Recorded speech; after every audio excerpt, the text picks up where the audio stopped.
I think the job of being a teacher is so rewarding in so many ways. The connection between you and the whole class, that's still unbeatable. When my pupils are successful, it feels incredible. I think the greatest thing for me is seeing the pupils that I teach love the subject as much as I do. I don't think there's any other job where you get the same satisfaction. That's why I chose to teach. You could get £26,000 tax-free to train. Search Apply to Teach. Selected subjects only, subject to eligibility. Ladies and gentlemen. Ladies and gentlemen. Podcasting since 2005. You're listening to Gamertag Radio. With your host, podcaster Hall of Famer Danny Pena, the always opinionated Paris Lilly, and from outside of the norm, Peter Toledo. This is Gamertag Radio. Here we go.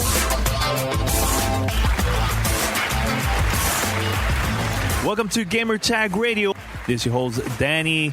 And also joining me this week, we have a Pete in the house. Wow, this is a Pete in the house. What's up? Yeah, I don't know how to do that. I don't know. It's kind of weird.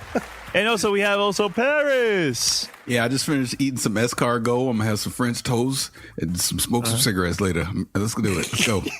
Wow. Oui? Oui. Parlez-vous français? Oh. That's all he does. I know, right? That's so funny, man. How you guys are feeling, man? It's been a very, very weird day today, right? Very strange. Yeah, but I don't want to get into that. I don't want to get into that. Yeah, we don't need to get into it. This isn't. This No. isn't 1600. I know. This isn't political podcast, so. No, I just wanted to say, there's listeners out there that probably been feeling, the weird emotions today, but one thing I just want to say that I think we should just be there for each other, be active locally in your community, and just be there for each other, man. It's just going to be a very interesting time from now till 4 years from now, and just stay positive, man. And yeah. It was a very weird day for me, but I just want to say thanks to, P and Paris. They calmed me down today. Walked you off the ledge. Yeah, dude, I was everywhere, man. I was all over the place this morning and last night, but just want to say that, man. Well, I'll just leave it with this. My cousin said this morning. At the end of the day, just treat each other with respect. And it doesn't matter who the puppet is. And agree to disagree, help your fellow human, teach your kids the same compassion, kindness, altruism. It's pretty simple. Stop making it difficult. Yep. All right, so head over to gamertagradio.com or play.it/gamertag. Listen to our past episodes. You could also find us on iTunes, Spotify, Stitcher, TuneIn Radio, and other podcast directories. All right, so let's talk about this, man. Mass Effect finally announced. Are you guys excited or what? Finally, EA released a new trailer of the game.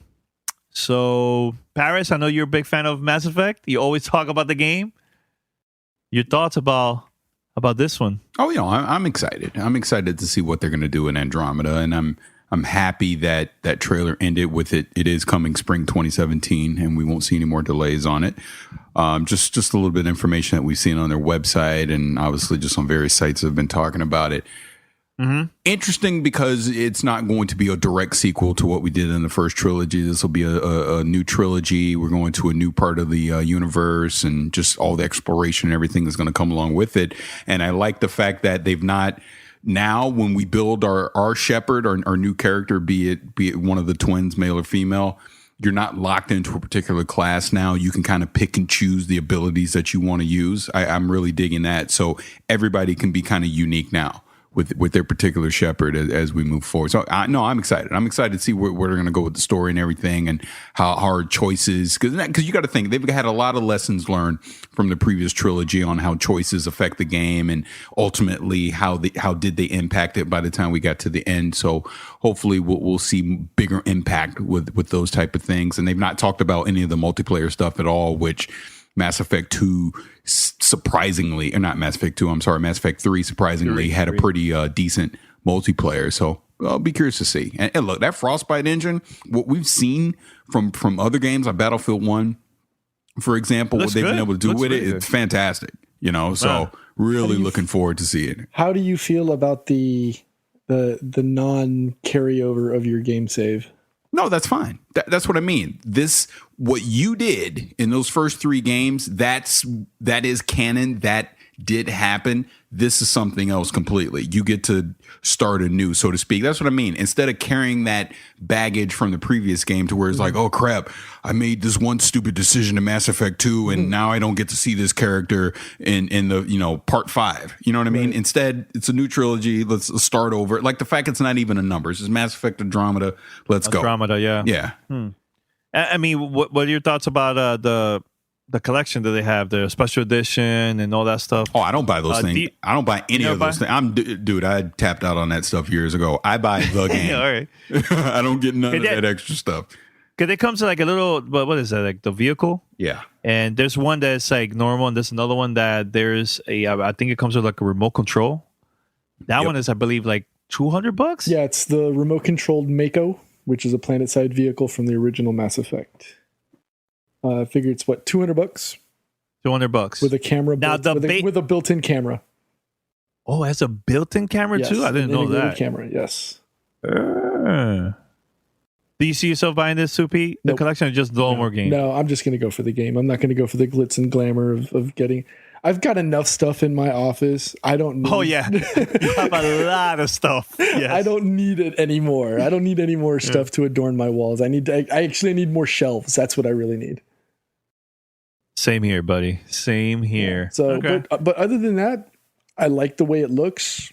I wasn't as I think I was more impressed with this one than I was with what we got a couple months back. Because I don't know. I guess what we saw a couple months ago left me expecting more. This one gave me a little bit more to be excited about. And why is that? I don't know. Just seeing what we saw a couple of months ago felt a little herky jerky. I think it was it was the characters going down into that dark pit and activating that weapon and then running. Just some of the way the characters moved looked a little not as fluid, and then maybe that's just post Titanfall 2 where things just aren't as smooth anymore when you play anything else. But I like the fact that there's still life 600 years after the fact. I was watching I think it was 101 Questions with one of the developers, and they talked about how there are still potentially characters that could still be around simply because that race, could have a longer lifespan than what we would expect. I don't know. Just it gave me a lot more to see as opposed to just that one quick vertical slice of what we had. And does BioWare get the free pass of being automatic buys on day one simply because of their history? Or because there's few companies that get that free pass. I guess maybe Rockstar, one of them. Does BioWare catch that? CD Projekt Red would be the other one. Maybe Firaxis, but does BioWare get the free pass on automatic day one buys? I think yes, but there was a time. I don't know. Good question. It's a good one. It's a good one because I know there was a game that came out years ago on the 360. The RPG game. What's the name? Dragon Age? Jade Empire. No, not Jade. Whoa, you're taking it way back. not. It wasn't from that. It was from my God, it was a flop. That Neverwinter a lot of people Nights from the community didn't like. Baldur's Gate. Which one? Baldur's Gate, Neverwinter Nights, Dragon Age, Mass Effect. Dragon Age. Okay, I think it was the second one of Dragon Age. So a lot of the community didn't really like it. Was it two or? There was Dragon Age Origins 2009, which was supposed to be the successor to Baldur's Gate, which was a phenomenal RPG. If people really want to go back to 2000, 1999 or whatever. Mm-hmm. Then there was Origins Awakening, which came out a year afterwards, which was the expansion pack for Origins. Then Dragon Age 2. And then Star Wars The Old Republic. I think it was before that. It was before Dragon Age 6. I don't know, man. They're just that one was. I think there was one of them that it just got bad reviews from like the gaming community. I don't know. We'd have to go through. It's all good. Kind of hard. You'd have to go through, but I mean, well, they do pretty decent things. So it's now my question to you guys, of course, PC, PlayStation 4, and Xbox One. Which version you plan to get? PC or no? Since I'm not, I likely, I don't know, and I can't say this because we haven't, obviously nobody's actually had hands on with this, so it'd be kind of difficult to actually call that. But I'd probably say PC. Paris? Believe it or not, I'm probably going to say PS4 Pro because I don't like Origin. That was a major reason why I didn't get Titanfall 2 on the PC. I got it on PlayStation 4. I just don't like Origin.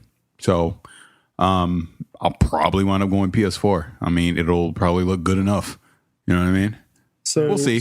Unless the PC just does something completely unique, other than I'll be able to run it at native 4K if I got to do the checkerboard 4K on PS4 Pro, but it looks fantastic and I get all the features, then that's probably where I'm going to go. Pete, you were going to say something? No, I was just wondering, is that because of, so in that 101 questions, it was, I think they said to be decided if it was going to be, 30 frames per second, butter smooth. Would we expect to see that? And he said, well, some platforms would get that higher frame rate ability. So I'm just wondering, does PS4 fall in under that, or would that just be a PC only thing? I guess we'll have to wait to see. That's what I mean. If it comes to that, though. If it was a thing of, I could only do 30 frames, we'll see. Like I said, right today, I'm leaning towards not going PC, but who knows? Maybe I bite the bullet. And the reason I say that is I don't like Origin enough that I know this is a trilogy game. So that means I would be committed to Origin for the next probably 5 to 6 years. Between the 3 games, and I don't necessarily know if I want to do that. So here's the actual quote. So first, it was I think his last name is Walters. I can't remember his first name, but he confirmed that the game's PC version will run at a higher frame rate, higher than 30 frames per second. Creative director didn't specify whether the frame rate will be unlocked, but he did mention that some platforms other than PC will run the game at 30 frames per second, presumably referring to consoles. Which, if you read between the lines, you got to think when it comes to Scorpio, hey, that should be running at 60 frames per second, right? Right. PS4 and Scorpio get the higher frames. And we already know what they're going to do with it on a PS4 Pro. It's going to run at 1800p, and they're going to checkerboard it up to 2160p. They haven't, obviously said what that frame rate's going to be, but we've even seen with some of these early PS4 Pro titles that there's options in there. There could be an option that it runs at 1080p 60 on the Pro. You never know. So what would you rather have? Would you rather have 1080 60 or 2180 and 30 frames checkerboard? You mean 2160, but or 2160, whatever. You got to think of it this way. I played the original Mass Effect in 30. See, I'm not one of those people that I got to have 60 frames per second on everything. It's nice if I can get it. As long as the entire game plays. Yeah. Right. So it doesn't cause it to suffer. Yeah, we'll see in March when it comes out. All right. Well, Paris, I know you have a review this week, right? Yeah, I do. I got a chance to review the stream mic from Turtle Beach, and I guess we can go ahead and play that right now. Back on the scene. This is Gamer Tag Radio. Hey everyone, this is Paris, Gamertag Radio, here with another product review. And this time I'm going to talk about a product from Turtle Beach. This is their stream mic, and I want to thank Turtle Beach for sending this product over to us for review. So just like the name implies, this is a streaming microphone that you can use on your Xbox One, your PlayStation 4, or on the PC. As the name implies, this is for people that like to get into streaming their gameplay, be it on Twitch and or on YouTube, or you can even use this the podcast with, or if you want to conduct interviews. And let me just go into some of those features really quick. So we have 4 distinct audio capture features on this microphone. First up is their green mode, which again is your typical streaming mode or video capture mode, be it on Twitch, YouTube, or if you're capturing some video and you want to do a voiceover, this is the mode that you want to use for that. They have another mode called their purple mode, or it's the bidirectional mode. This is if you're doing a podcast or if you're doing like a one-on-one interview. This is the mode that you want to use to get the best possible audio from one individual to another. The third mode is going to be the orange mode. This is one, if you're in a noisy room, and we've had this many times, we've conducted interviews at various gaming events where we want to talk to someone one-on-one, but there's a lot of noise in the background, and we want to isolate our audio and the person that we're talking to. With this microphone, this is the option that you're going to use. You're going to use that orange mode. And then finally, you have the blue mode or the omnidirectional mode. This is one, let's just say we're having a roundtable discussion with about 3 or 4 people, but we only have one microphone. Instead of passing the microphone back and forth, we can literally set it to this mode, that blue mode, sit the mic in the middle of the table, and it's going to capture all of our audio as we're talking. Now, again, the best possible audio you're going to get from this is going to probably be your purple mode, because that is best for interviewing or doing one-on-one. But again, like I said, if you're going to use this as a streaming microphone, you're going to default to that green mode because that's going to be the best mode for you. Now, the best thing about this microphone is its simplicity. It's a USB mic. You simply plug it into your Xbox One, plug it into your PlayStation 4, or plug it into your PC, and it's going to get detected. And you can go through the various audio settings on either console or on the PC to get the microphone and the audio levels to what you want it to be. It also has a 3.5 millimeter headphone jack. So if you want your gameplay audio to simply come through those headphones, you can plug that in. You're going to hear it through there, because obviously you're not going to want to have it come through your television or your monitor, because that's just going to distort all the audio that you're trying to capture or deliver to your audience, I should say, as you're streaming when you want to talk. So it also has a console mode switch, which is really more specific for the Xbox One, because you can set it to the left. It's going to be specifically for the Xbox One. It'll detect it, and you can set up your features, as I mentioned before. You can also select a PS4 and or PC mode, and you can set your audio settings from there as well. Also has a master headphone volume control. If the gameplay audio is a little too loud coming into your headset, you can adjust that accordingly as well. Assembly of this microphone, very simple, easy to use, has its own stand for, again, like I was talking about that omnidirectional mode. If you need to just stick it in the middle of a table, it has a base station. And obviously when you're capturing, you're going to have it close to you as well. So very simplistic on setting it up. Now, here's where I have to give it a couple demerits. I feel this microphone is for casual use. I don't feel like if you're a professional, if you're looking to get partnered on Twitch or on YouTube, there are other options around this price point that are going to give you better audio quality. My one ding on this, and they call their technology the TrueSpeak technology for the microphone. I felt the audio quality coming into this microphone was a little subpar. I mean, if you're a casual person, you're just streaming with your buddies and you want them to hear you, works fine. But in my testing, I tested this on the PlayStation 4 and I tested this on the PC. Audio wasn't that great. Like I was playing some games of Destiny and I was asking how people could hear me, and they're like, "Oh, your audio sounds a little low, or it's not as sounding as good as it used to." But then when I would switch to one of the competitor mics that I typically use, audio quality was a lot better. And the reason I bring this up is the price point. This retails for $99.95, and some of the competitors in this whole streaming mic space, they're a little more. But if you're going to spend about $20 or $30 more and your audio quality is going to improve significantly, I can't recommend that. Again, if you're going to do this professionally, spend the extra $20 or $30 to get that microphone versus getting this one, which, again, if it's casual, I think the price point is fair. I think it should be maybe a little bit cheaper, but around $100 is okay if you're doing this for casual use and you're not trying to do this, at a professional audio grade where, you're talking to thousands or hundreds of people at any one time. If it's just 20 or 30 of your buddies, this microphone is fine if you want to stream. This, if anything, I feel like this Turtle Beach stream mic can be the gateway to get you into streaming if that is something that you want to pursue on a more professional level. This is a nice quote unquote starter kit to get you started because it's not too expensive. You know, if you find that, I don't think I want to do the streaming thing, you know, you're not out of too much money. And again, you have a microphone. If you even want to get into podcasting or if you want to do interviewing, this is a nice microphone to have. Like I said, it's a great starter kit to get you into that world of audio recording, and you can go from there and see where you want to go. So again, this is the Turtle Beach Stream Mic. You can find this over at turtlebeach.com. You can also probably find this at your local retailer, be it a Best Buy, a GameStop, or even a Walmart. Right now it retails for $99.95.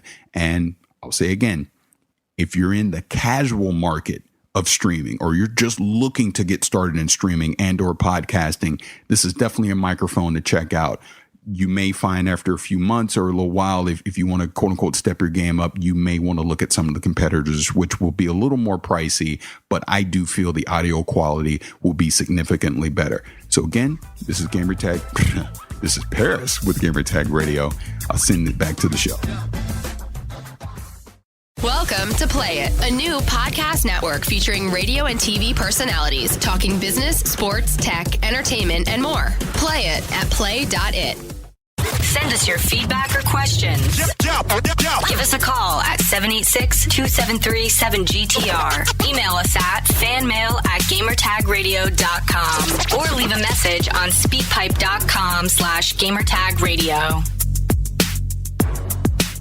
All right, Paris, my question, because there's going to be people probably going to access, you know, of course, this is for like YouTubers, Twitch streamers and stuff. Now, what about as a podcaster? What do you think of the mic as a podcaster? Like I said in a review, it works as a microphone for a podcast. Like, I'll explain it this way. And Danny taught me this. Danny is very picky about audio, right? I used to, when I originally started doing Gamertag Radio, I was using the Yeti Blue mic, which is a good mic. But it wasn't consistent with the mics that you guys are using, right? So we've obviously changed up the way we record. We all have the same exact equipment. That's how we do it. So we get this audio quality. I just felt like that mic is okay. Like compared to the Yeti Blue, it doesn't compare. And you can get a Yeti Blue. If you're smart, you can basically get it for the same price as this Turtle Beach. But even if you bought it at retail, I mean, it's only going to cost you maybe $20, $30 more. And I feel like the audio quality with the same 4 distinct audio settings that I talked about in the review, you can get on the Yeti Blue mic as well. It's just better audio. And it's also a USB mic. So if you're going to get into podcasting, doing things like that, I'm going to recommend that 10 out of 10 times over this mic. But if you're just starting out, you're trying to get entry level as possible, you're not sure if you want to be a podcaster or interviewer or a streamer, this is like the ultimate Mr. T starter kit, right? This will get you in the door. And Mr. T starter kit. This gets you in the door to see if you actually want to do this, right? Mm-hmm. And you're not going to be out too much money because if you really want to get into streaming and get into podcasting, you know, as a high-end hobby / career, whatever you want to call it, you're going to have to invest in higher end equipment. And that isn't what this is right now. You know what I mean? It's a nice way to get your foot in the door. And that's why I said in the review, if you're just casually doing this on your Xbox or on your PlayStation or even on your PC, just, you know, streaming with your buddies, whatever, if you just like, I want to try out this podcasting thing, it's a solid investment to get you started. But I'm just warning you now, eventually, as you get into it and you want to get better at it, you're going to realize, man, this audio isn't the greatest. You're going to have to drop some more coin to get better equipment, period. And that's all. Pete, you have any questions? No. I think that's pretty much what I really wanted to know right there. Is this something that's solely dedicated to just streaming, or could this be used as an alternate mic for other purposes? No, it can, and that's what I mean. I use the Yeti Blue mic as the direct comparison to this because it's also a USB, you know, like condenser mic that you can plug into your PC, or you know, obviously you could plug this into your PS4 or whatever, and it's going to be recognized as a microphone. But the audio quality coming out of that is better than this one.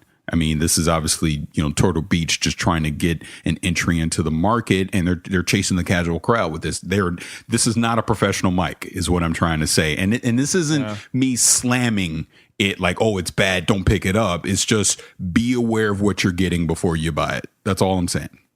Do you see yourself using this once you start, doing YouTube and everything? No? Okay. No, because I'm telling you why. I already have a Yeti Blue mic. I would use that before I use this. And that's the point I'm just trying to make. If you want to be serious about this, you're going to have to spend more than $99.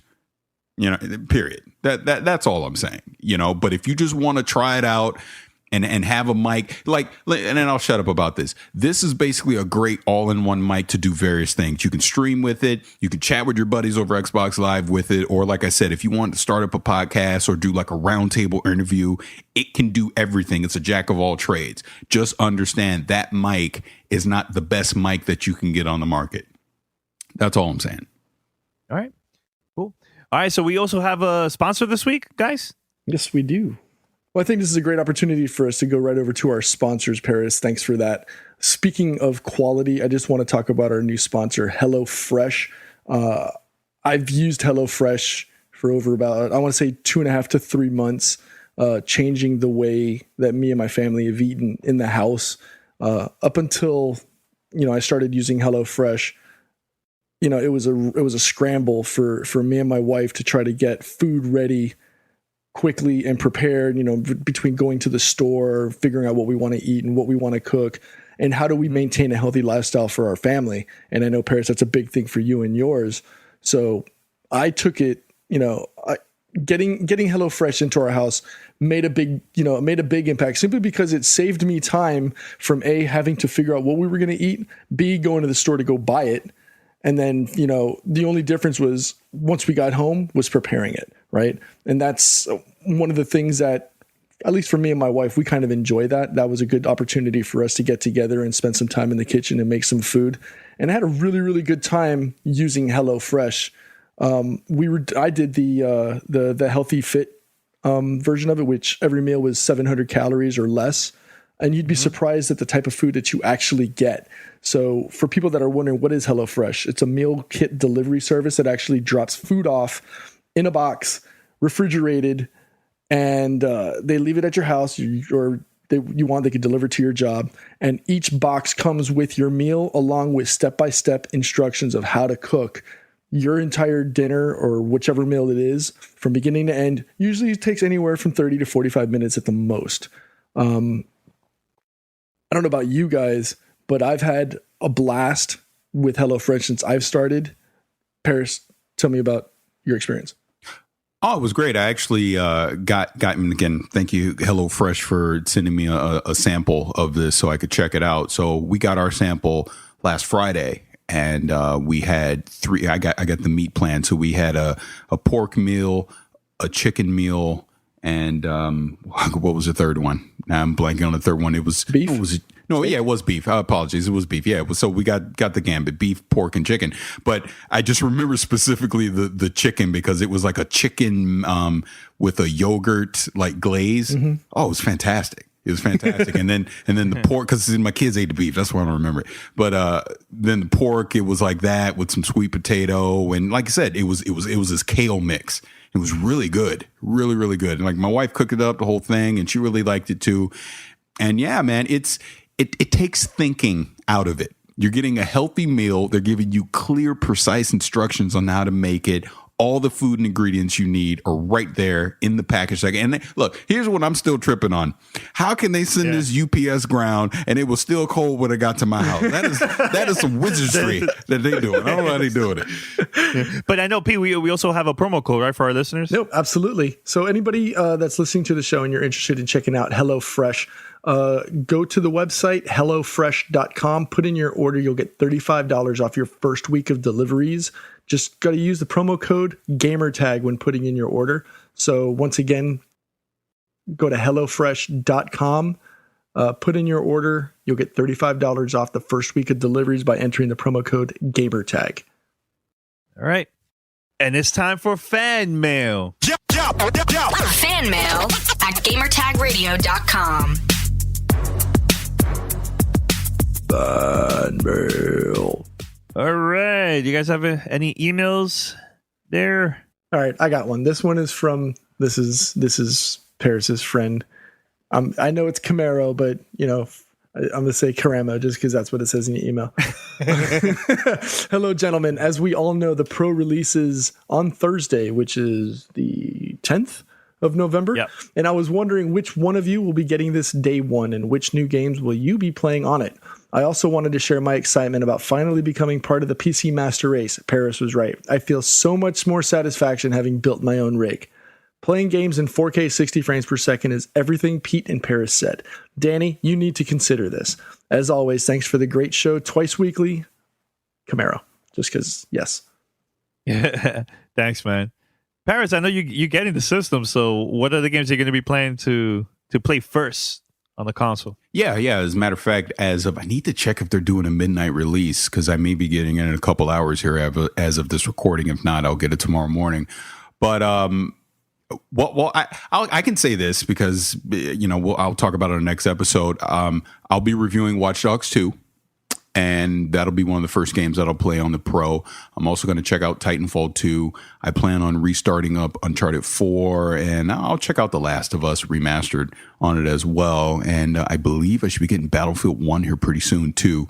So I'm looking forward to playing that on the Pro as well. So it'll be cool. And obviously, I'll play Destiny because I always play Destiny, but that doesn't take advantage of the Pro. But Watch Dogs 2 and Titanfall 2 are probably, and Uncharted 4 are probably the three biggest ones that I'm looking forward to checking out. Mm-hmm. So you're actually going to finish the game? Wait, finish what? One Uncharted? Yeah. I mean, I might as well, man. Might as well, right? Yeah. Might as well, yeah. This next one is from Philip Ortiz. This one's coming all the way. He's a new listener from Manila, Philippines. So, Hi guys, I just started listening to your show starting with episode 600. I stumbled onto your show while browsing on Spotify for a good gaming podcast for my long drive to work. I've heard about your show from before. I used to be on TeamXbox.com when that was still around, but only started listening to it recently. Yeah, that's going back into the archives there. Old school, yeah. Right now, I'm really enjoying Titanfall 2 on my Xbox One, and while the multiplayer is great, there's a lot of talk about the player population on the game not being the best it can be. The media loves to highlight how poorly the game did that 1 week in the UK and make the conclusion that the game franchise is destined to fail. While I agree that EA messed up by releasing the game so close to other big shooters, I think it's not really helping the game at all that there's a lot of negativity when it comes to talking about the game's sales. That said, what do you guys think? Do you agree with the article from Game Industry's Buzz or whatever, GameIndustry.biz? You say buzz. Yeah, no, .buzz. Do you agree with the article which says that while sales of the original Titanfall didn't set the world alight, the performance of Titanfall 2, barring miraculous recovery in the next few weeks, is quite likely the death knell for the budding franchise, and the first commercial failure that Jason West and Vince Zampella have presided over since the turn of the millennium. Great job on the podcast, by the way. More power to you guys, and keep up the good work. I think what is it that people are focused so much on? Not the people, like the media, are focused so much on the sales of the first week of the game. Because the first week matters. That's why. All weeks matter. Yes, that literally makes or breaks the success of a game. It does matter. We can't just it's okay if it doesn't sell in the first week. It'll be all right because the games tank after that. A month matters. No, movies, the first week matters because word of mouth gets out. Again, Danny, go back a year to Tomb Raider. That's all I'll say. Go back to Tomb Raider. You made the same argument a year ago and look what happened. So you actually think this game completely flopped? Yes. Without even knowing the numbers? Yes, because if it didn't, EA would have been screaming to the heavens about how great the numbers were, and they've said nothing. They've danced around it. Dude, come on. We know how this industry works. When something's a success, they let you know immediately it's a success. Of course, they're just bragging. Like Activision ain't saying nothing about Call of Duty right now because those sales haven't been that great either. Mm-hmm. Yeah, I think that first week, I think this was the article I'm looking at on Eurogamer that was published on the day after. Yeah, it was Halloween. Put Titanfall 2 at 4th place with Farming Simulator 17 right behind it. Is that a bad thing? 4th? Considering this is supposed to be a AAA title from. So if it's not number 1, it's a failure. Basically, you were saying number 4 doesn't bode well. I'm going to say, considering its placement between Battlefield and Call of Duty, 4th place might be okay. I'd like to see the sales numbers for all 3 titles side by side, and it will give you a more representative idea as to how well that game has performed. I'm hoping that EA and Respawn went the route of, we're going to throw this out now and hope that the DLC will continue to push the sales moving forward. But I don't know. I'm concerned simply because Titanfall 2 is a phenomenal game. It's amazing. It's a phenomenal game. It's one of those. It's kind of like Leo getting shunned from the Oscars all these years. Been in great movies, but just never won until finally he wins, right? And it's like, how many times is Titanfall going to be able to sustain itself? How is Respawn going to be able to sustain that title with it failing to hit its projection? Or, it's hard to say unless we had Vince or Jason on the show to say. Yeah, but I don't think they're not gonna. I know that, but do you really think in their heart of hearts that they're sitting there thinking, "Oh, we're in 4th place after a week. Yeah, that's exactly where we wanted to be."